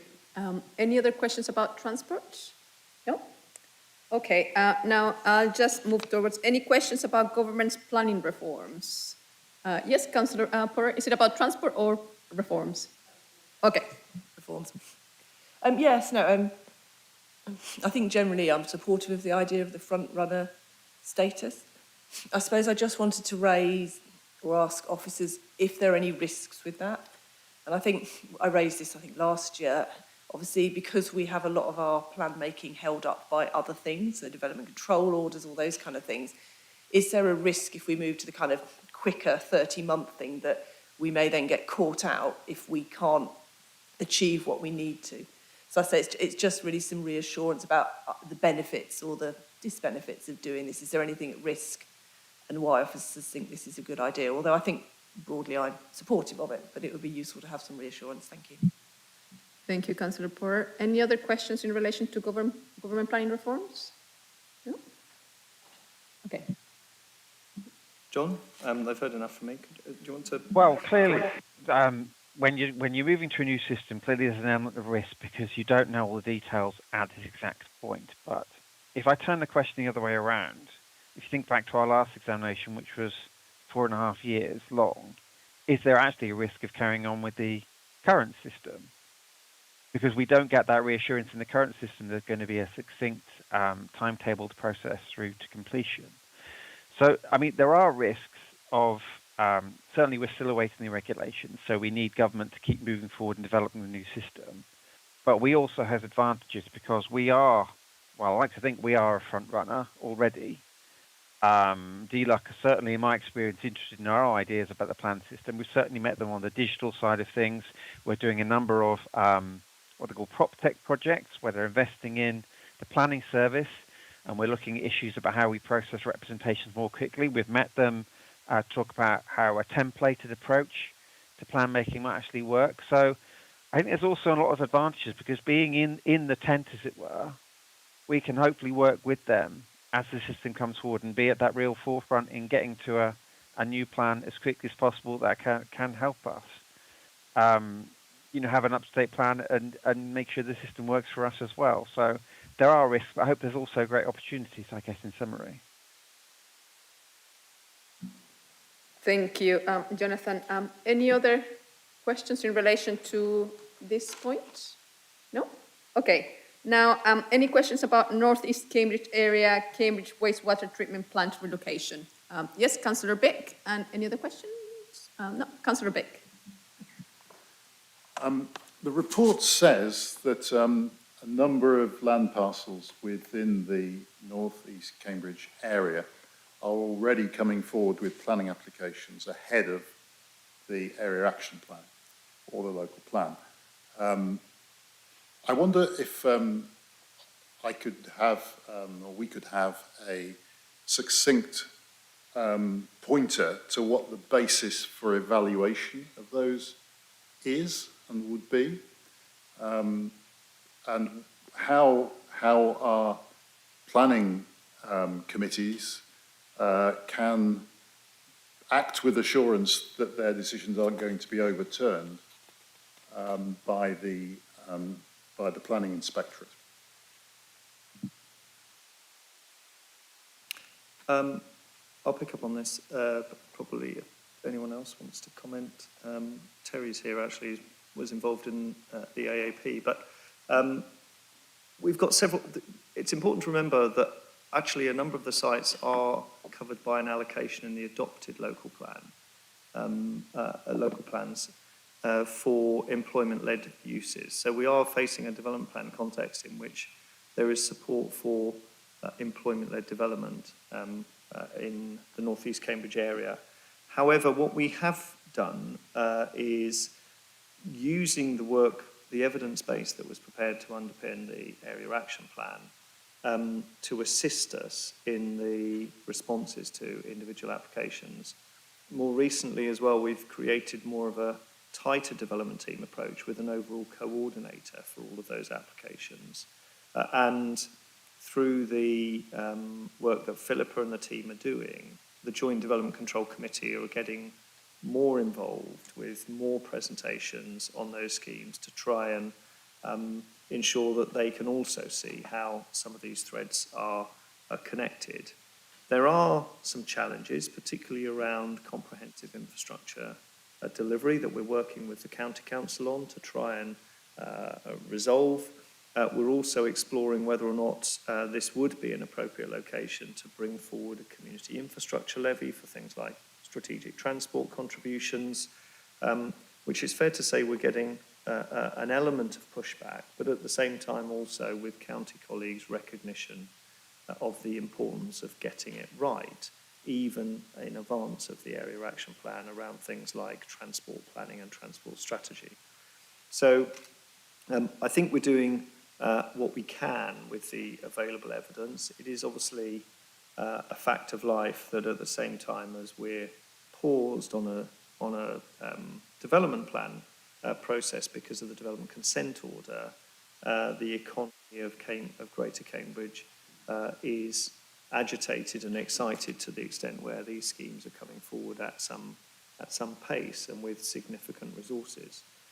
But I think with the support of the Joint Development Control Committee and indeed the arrangements that we've now got in place attempting to bring some coherence and comprehensiveness to the process, including convening a landowner forum in which we're trying to explore some of the issues of essentially joint interest between the authority and the various disparate landowners, because the value in North East Cambridge will be the quality of the place that it creates, not only for our communities, but actually as an investment proposition for those national and international interests that are seeking to bring forward schemes right now. So we think with the support of members, with the support of the Quality Review Panel and so forth, we are at least doing what we can, but clearly as we look to the future, the prompt solution of the planning context provided by the local plan processes can only assist us. Thank you, Stephen. Yes, Councillor Beck. If I could just come back on that, Chair. So I, obviously delighted that with the effort that's going into providing some coherence to the responses to planning applications ahead of the AAP. But what I didn't quite capture from what Stephen said was what is the reference point for that coherence? Is the reference point for that coherence the draft area action plan that we have got to, or is there something else? And I think that would be really helpful for us to understand. Certainly in the pre-application discussions, the area action plan, which is a representation of this council's ambitions for the North East Cambridge area, is what officers are using to provide a steer, to provide guidance, and indeed to measure the achievement of the outcomes that the developers are bringing forward against that objective. We are also tracking, because there are variances, we're also tracking the variances between the area action plan and the proposals as they come forward to sense check whether or not those changes deviate in kind of the objectives or the high level ambitions that were set. Terry, I don't know whether you want to comment, because in a sense this is an ongoing process of convening and also trying to shape and reassert a vision which has no weight or no significant weight as a planning policy, but which as an expression of the council's ambitions for the place is nevertheless a really important narrative that officers are taking into that. But Terry. Thank you, Chair. Yeah, I do appreciate the comment and the kind of, I suppose, concern that you have in terms of where we are with the area action plan, and do appreciate that. Essentially, as Stephen said, it kind of sets a direction of travel for the ambition that we have for that place, as opposed to a planning document that has full weight and therefore is something that members of the planning committee can use to determine planning applications. So I do appreciate that it does give officers and therefore members as decision makers a challenge in terms of being able to rely on that as a document with planning weight. I suppose the one thing that I would say is that members of this committee in particular will recall that there is a huge amount of evidence that has been prepared by the officers to underpin the area action plan, both at the initial draft plan stage, but also the Regulation 90 proposed emission stage area action plan. That covers a huge range of issues from ecology, noise, infrastructure provision, mode share, and therefore, whilst the area action plan itself doesn't have any weight in decision making, the evidence is material. And actually, officers in the first instance are really drawing on that evidence through the pre-application discussions that we're having to say, well, we understand your proposals, these are your aspirations to the various developers. The evidence is telling us this. So this is what we should be working towards, even though we don't necessarily have the policy weight in place. I think that is also something that I would suggest that the planning committee is also drawing on as well as part of the scrutinisation of those planning applications that are coming forward. To say, well, the ecology study, for example, is saying that there is X in this area, and therefore how has this been taken into account as part of the design of the development, the proposed land uses, the open space provision, etc. So therefore, I think there is a lot that we can draw on, even though they are material material considerations as opposed to full planning policies at this stage. I hope that helps answer. Thank you, Terry. Now, any questions in relation to Cambridge 2040? Cambridge Delivery Group. No questions? Okay, Councillor Beck. Yes, Chair. I just wanted to put on the record that, I think that perhaps there should be a reference in our recommendations to this. I noticed that the recommendations, sorry, I can't quite turn to those. The recommendations, the last recommendation has a list of the factors but doesn't mention this one, and I think that I would suspect it would be of equal value to us to have that report in the future in relation to this one as well. But I just wanted to make the comment to go with that I mean, I think that I understand the government's interest in what we're doing here. I think it's natural that any government's going to have an interest in a local economy that's as important as this one to the national one. And I also think it's good that they're involved, because the sort of growth pressures that we're facing are ones that we can't easily reckon to face without their support with infrastructure and funding that would have to go with it. But having said that, a lot of people, I think, are really uncomfortable with the notion that's been put on the table of a development corporation. And it says to a lot of people that a nominated body like that is not going to be a democratic way of leading us into the future. And I have a concern that in fact, without a democratic approach to this, we're going to end up with a lot more hostility to development in this area than we've been accustomed to in the past, and that would be regrettable in many cases, obviously not all. The local authorities in this area have been, I think, under various political leaderships, have not been opposed to the case to meet the need for housing and jobs, but they obviously, because they know their area, they know their people, they know their landscape, they know their character, have been able to strike the necessary balance in doing that. And it's not that government comes to local authorities around here in an environment of local authorities not understanding what this is about. But a democratic approach would seem to me a really important thing for us to insist on. I think that one of the legitimate concerns that any government might have is that in working with the local democratic leadership, it's just so fragmented, and it's quite difficult for the government to talk to local authorities in this area without having a room full of people to talk to relevant leadership. And I really think that we should go back as a council to the motion we passed in council and look again at the case for a unitary council, which could provide the simplicity of leadership and more of a clear and equal relationship with government on these things, and avoid the handover of control about shaping and controlling growth entirely to a nominated body. I just think that we shouldn't pass a motion like we did as a council last year and separate it from this issue, because a unitary council would weaken the case for a development corporation, and I think that would be to the good. Thank you. Thank you, Councillor Peck. Yes, Councillor Perry? Thank you.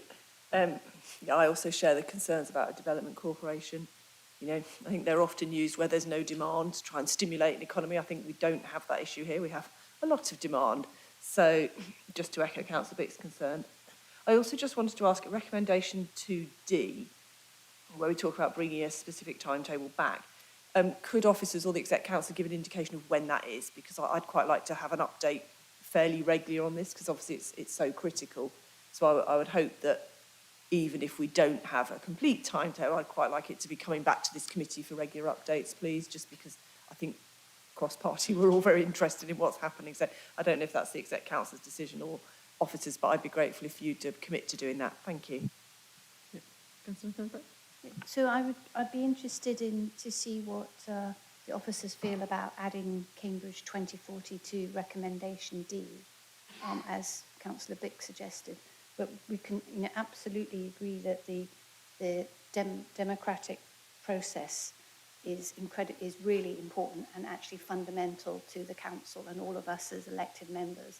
And we want to ensure that there is no deficit in that if this development corporation goes ahead or not. My understanding is that the local authority would have to agree to pass on the planning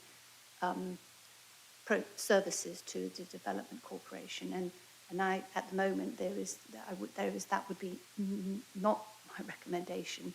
And I think it's really important that the planning process remains the democratic process that we've got here now. Yes, so the whole issue, the other thing about a development corporation, if it comes in, it could bring another layer of kind of decision-making authority, where we have got more layers than anyone, it seems. So it is so complicated, and I really don't want to make it more complicated. And I don't think this is the place to discuss unitaries, but there are, it's very easy to make a case for a unitary when we are faced with so many levels of authority and trying to sort out who does what, and things get missed. For example, the transport strategy for Greater Cambridge is so imperative. No matter how good an emerging local plan we might have, it won't be good without a supporting, really good transport strategy. So I really hope that can come forward now. Thank you. Thank you, Councillor Thornburg. Yes? If I just comment on recommendation D, I suspect actually we can most definitely reflect that in the minutes. We will. I don't think Cambridge 2040 project is going anywhere except maybe to call itself Cambridge 2050 project. So we will bring that into the mix when we report further. I would have thought in terms of timescales. We know some of the timescales, so we know the development consent order process timescale is towards the end of the year, but the examining authority should give an indication to the Secretary of State, I think, in early autumn. In terms of the, Jonathan's already highlighted the timescales for new regulations on the local planning process, so I would suggest that summer might be a bit early, but certainly perhaps the autumn bringing a report back to you just in terms of progress is probably, we should be a lot clearer in some of these issues by then. And water resource management plan, for example, I would expect to be resolved before that point, or certainly clarity on the numbers. So I'm not quite sure of the forward plan dates, but I would have thought autumn would be a time when we could bring something back, and more than happy under D to incorporate in that commentary about where the Cambridge 2040 programme has got to. Thank you, Stephen. Now, are there any other questions? Yes, Stein. Oh, sorry, Councillor.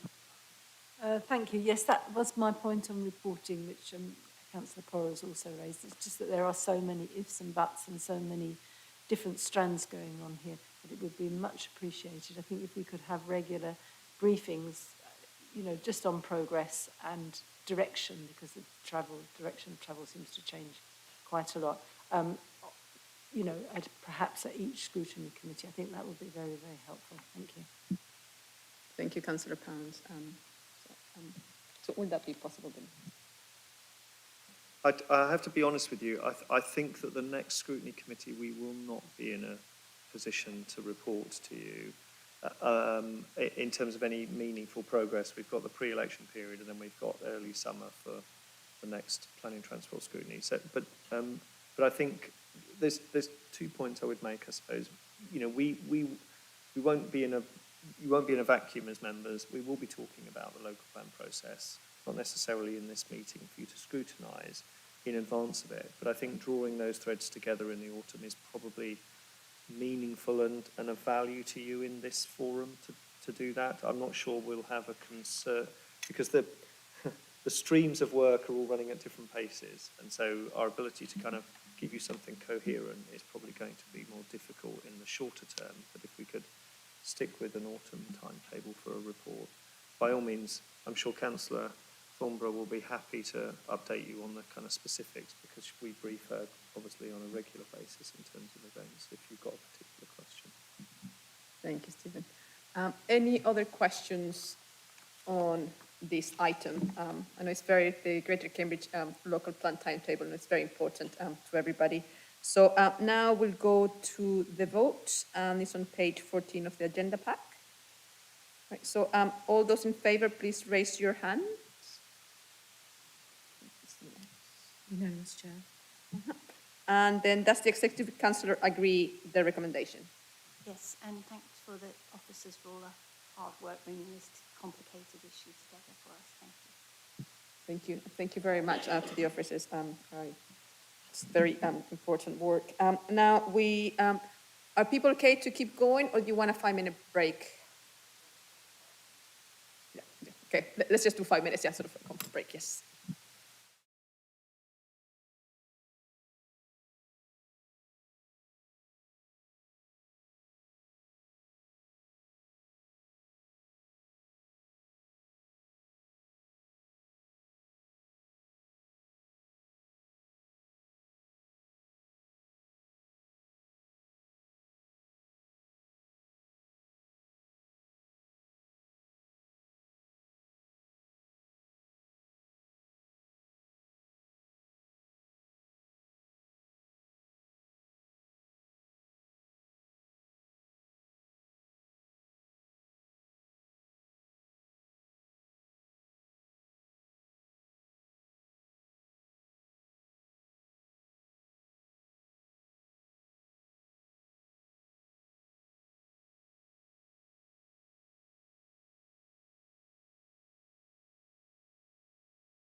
You okay now? Yep. All right. So now we turn to agenda item 6, is the statement of community involvement. So I believe that this item will be introduced by Senior Planning Policy Officer, Lizzie Wood. So Lizzie, thank you very much for staying all this long. So please start. Thank you. Thank you, Chair. Local planning authorities are required to prepare and review their statement of community involvement every 5 years. So this SCI will supersede the 2019 adopted versions and addendums. The SCI sets out how both councils will consult and engage on planning policy documents, planning applications, and the support we offer for neighbourhood planning.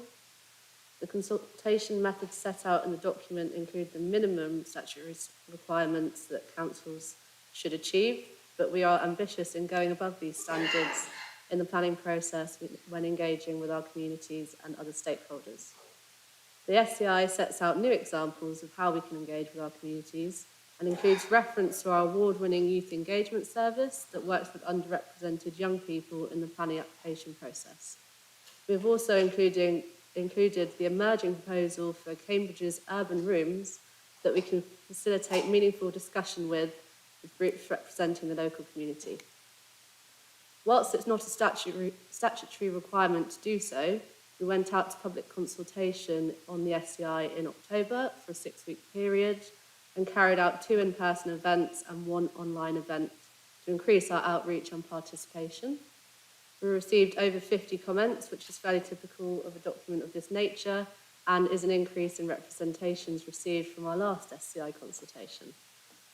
We have considered all of the comments that were received and have incorporated them into our revised SCI. Our responses to the representations are set out in our statement of consultation, which is Appendix 1 of the report pack.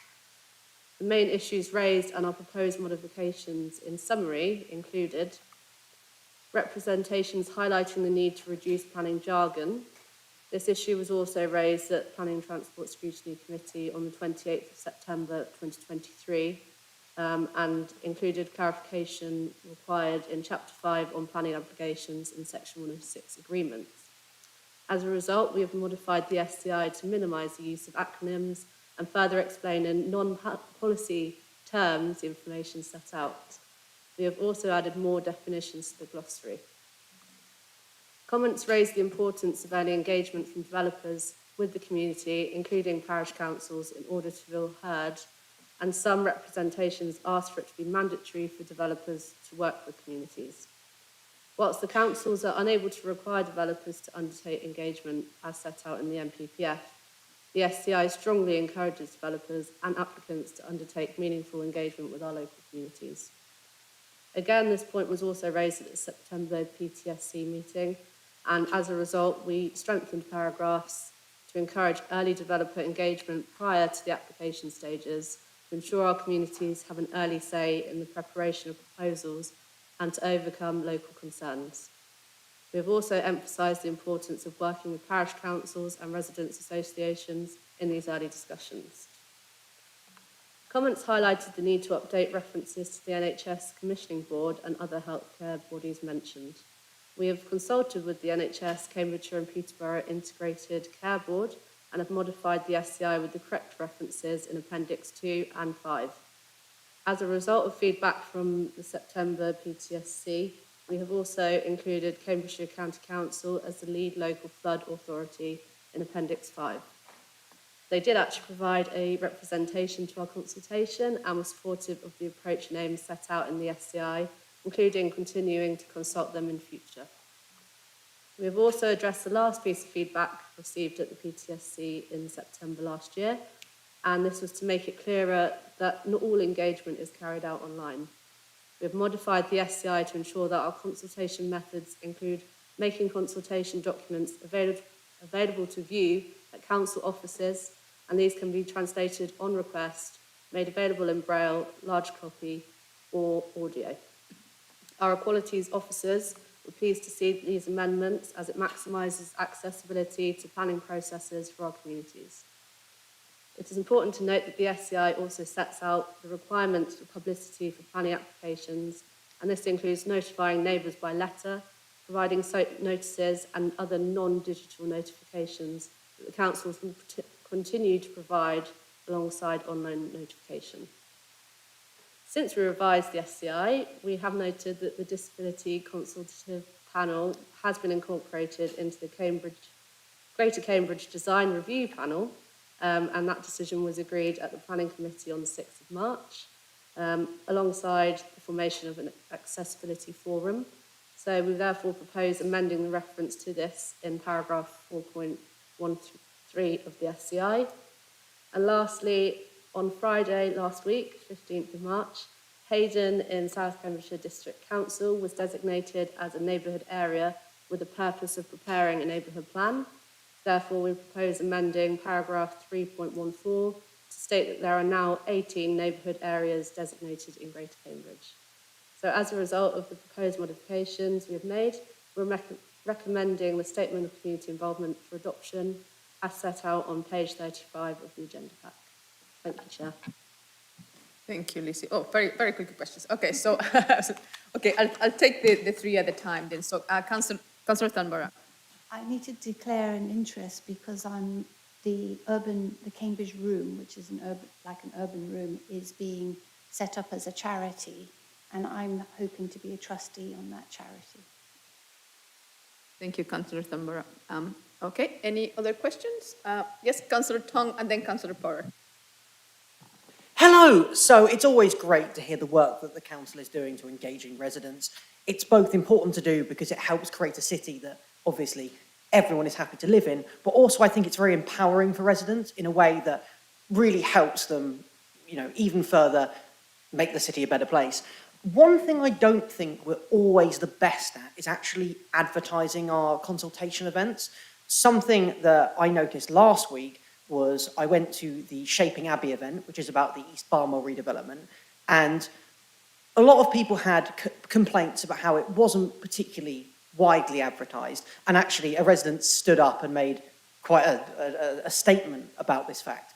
The event did have quite a good attendance in the end. However, you have to keep in mind that a large portion of the attendees were actually protesting another development and their union allies. So I don't think necessarily the good attendance really is indicative of the fact that that event was well advertised. And I know there's been, some statements and apologies about that, so it's completely fine. But I wanted to talk about how we could maybe use social media a bit better to promote these events. Because I know we use, for example, the council social media, but a lot of residents don't follow that, and they only follow their specific, for example, local area social media. My ward, Abbey, has Barnwell Babble, which is a big one. So I was wondering if there are any thoughts about using these community-created social media channels that a lot of residents are already tuned into to let them know about the opportunities they have to contribute to the area they live in. Thank you, Councillor Tong. And then Councillor Porter. Thank you very much. Very comprehensive report. A lot of work has gone into it. I was going to raise the Disability Review Panel, but Lizzie has already picked up on that.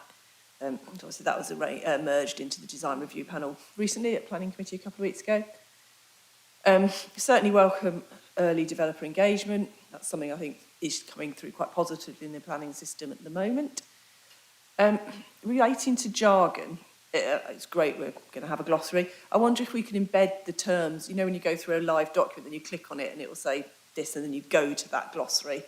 I mean, I know it can distract people, but it does help, I think, to do that if you're not already doing it. So my main concern is something, the opposite almost of Councillor Tong. Obviously, we've got the social media engagement, which I agree is a very good point. For me, it's the sort of the non-internet enabled engagement. And I know myself and Councillor Sam Davies raised this, I think, when it came last year. I mean, I was reading an article yesterday, I think, in the Guardian, saying about 45% of children with families are not fully internet enabled, and that disproportionately affects, lower income groups, those with protected characteristics. So I think it does worry me still that we are quite internet-based, and I do understand cost-wise. But I was thinking, for example, for majors, for large applications, things like putting a notice up on the local shopping centre community board. Most people go into their Asda or Tesco's or whatever brand, and there'll be a board up and you can stick things up there. And certainly in South Cambridgeshire, particularly where perhaps there is one shop in a village, that might be something we could consider, because I am still concerned that we will get very good engagement for the people who are on the mailing lists and the emails, but there is still a huge proportion of the city. And I think we see it at planning committee. There's certain wards where we'll have very active resident engagements and others where perhaps we won't. So I would just urge officers to think really creatively about how we can do that, because it's one of those difficult things. We won't know that we're missing these people if we don't go out and talk to them. And obviously we do put notices in the paper, and I understand there's a cost, but I think certainly for major applications where because we already write with minors to the neighbours, I think we could do more. So I'm not necessarily suggesting we amend it here and now, but I really would like that minuted, because I think if we don't do that, we won't involve our full communities. Thank you. Thank you. Any other questions? Okay, Lizzie or Terry, would you like to? Thank you, Chair.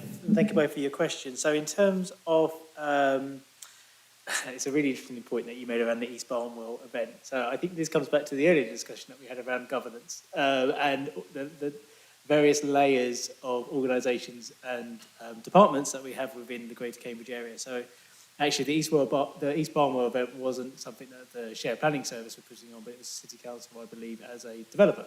So slightly different hats on in that perspective. So I think in terms of what the Shared Planning Service does, I'm potentially biased here, but I do think that we have a relatively good reputation in terms of public engagement and trying to raise as much awareness about the consultation events that we do as possible. And really, social media is a really powerful tool that the councils have. And I do appreciate there are local groups on social media, and I think we do try and build that into the comms strategies that we develop with our comms teams at both councils, as we are sort of preparing our, thinking about how we are going to engage with the widest range of people possible when it comes to local plan consultations and other big planning policy documents. So I know from like the last consultation we did on the local plan, the comms teams were actively responding to some of the comments that people were putting on social media, and I think those were then being reshared amongst local groups.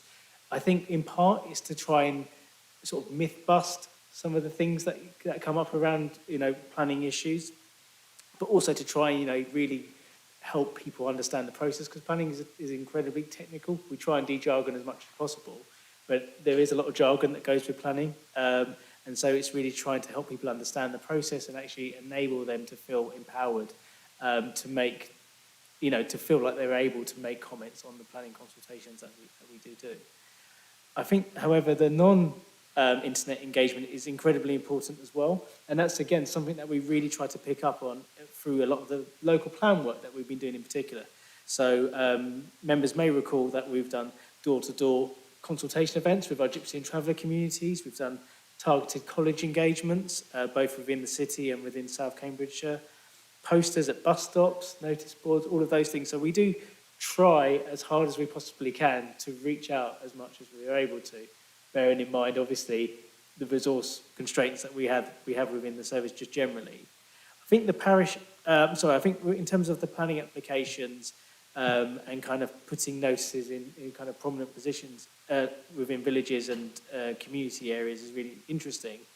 I don't disagree with the kind of principle. I do think, however, I think this is where our engagement and notification of parish councils, local ward members is incredibly important, because effectively all of you and the parish councils are actually that kind of conduit between us as a planning authority and those wider communities. So whilst I don't disagree with the possibility that, things like that may be possible for really significant schemes, actually officers also look to all of you as well to try and spread that message and increase the engagement both ways. So I don't mean to put the question back to you, but I do think it's part of, our collective responsibilities, should I say, between everyone in this room.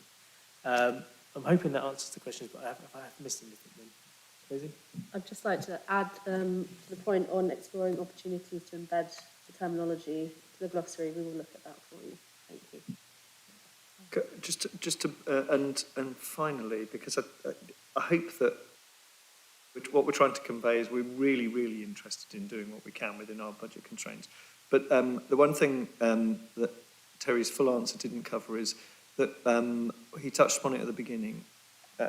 This point about demystifying and participation, a huge thread of that is a long-term commitment is to the youth engagement service. And what we're finding is that that's a fantastic tool for talking to perhaps those reticent communities or people who wouldn't conventionally engage through young people and the energy that we create. And you know, some of our projects, I know some of you as members have been involved in that, and the energy that you then create from those young people and their curiosity feeding back into family homes and so on is it's kind of a slow burn project for us, but it's about that demystifying and supporting participation in discussions about their place. And so a kind of heads up for Bonnie Youth Engagement Service, which is not only won awards, but actually has made real efforts to genuinely try and engage by promoting that dialogue between officers of the council and those communities. Thank you, Stephen. I know Councillor Swift, you had a question as well. And there's a Councillor Swift, Councillor Tong, anybody else? And Councillor Porter. Okay. Thanks, Chair. Yes, I think that we councillors do have quite a positive role to play. For example, in my ward, West Chesterton, we've organised several Milton Road Library public consultation meetings when there's a lot of demand, for example, the congestion charge and residents parking and Mitcham's Corner redevelopment, specific issues that have major planning issues that affect people. So that's the councillors, we actually develop, produce a newsletter, a street letter, that we actually go to drop through to each resident in the affected areas for a proposed meeting, public meeting. Anyone can turn up and then you can have a chat about it in depth. And that's quite a good way to actually get augment local democracy on single issues. Thank you. Thank you, Councillor Swift. Councillor Tong. Sorry, I just wanted to add one last point, which was apologies. When I mentioned East Barnwell, I was mainly trying to say that all the different authorities that oversee it as a collective could maybe do a bit more to reach out. Yeah, I wasn't trying to suggest there was any responsibility there. Thank you. And Councillor Porter. Thank you. Just to come back, Terry makes a really good point about ward councillors. What I wonder if we can add something in when we're talking about developers engaging. So often I will see when a developer is running a pre-app thing, because I sit on planning, and obviously I will not be involved because I'm not being a ward councillor. But I'm aware that they don't always think to tell ward councillors. So, for example, the Grafton Centre were very good. They kept emailing the ward councillors, telling them what they were doing. But I'm aware that there are other large sites that probably aren't doing it. So I wonder if we would, because I think your point's really valid with the local plan. I got sent posters, I could put them up.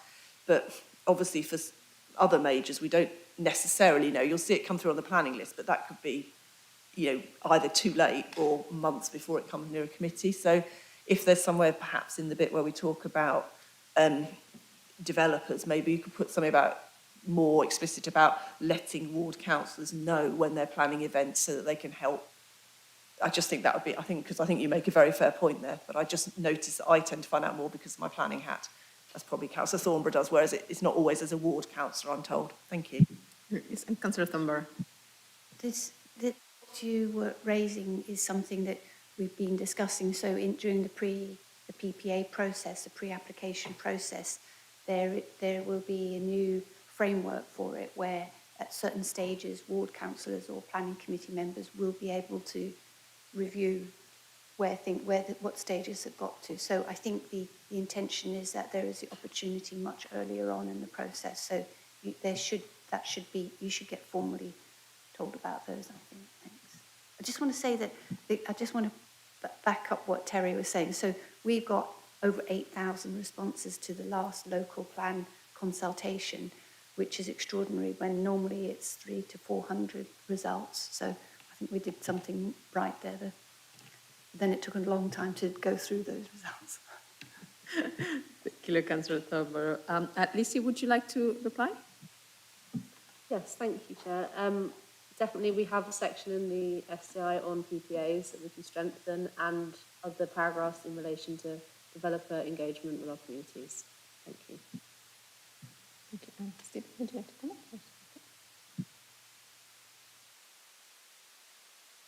Okay, so if there are no more questions, then we will now go to vote.